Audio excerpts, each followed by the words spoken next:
Growing up, I thought that I just hated reading. I'm a product of public school, and if you're similar to me, you were forced to read books. There wasn't any choice. You had to read books. You had to take tests on them, and it was constantly jammed down our throats, these specific books that made us read. And also, when you're a young teenager, it's not cool to read. Very rarely did any of my friends own books, sit down and read books for enjoyment. If we weren't at school, there was no reading to be had. And so that mindset just carried with me pretty much up until I got into my 20s. And I had a thought, I'm like, you know what? I think I might actually like reading. But what I needed to do was to actually find books that I enjoyed. But when you go and seek books out that you have an interest in, it makes it a lot easier to actually read the book and to enjoy it.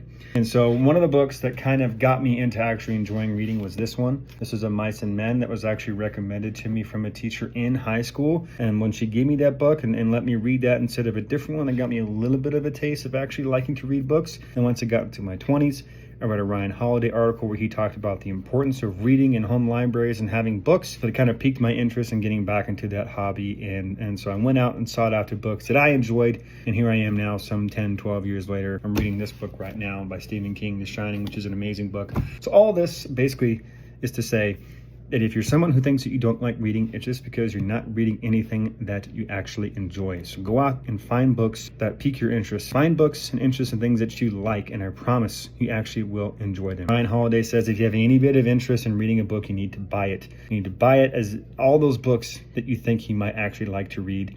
And you just need to read throughout your day, doing any and every activity. Read when you're eating, read in between making dinner, read on your breaks at work, whatever. I think now is a really good time, a more important time now than ever, for everyone to read physical books and to build a home library. So if you think you don't like to read, I bet you do. Just find something that interests you and read it. Do it.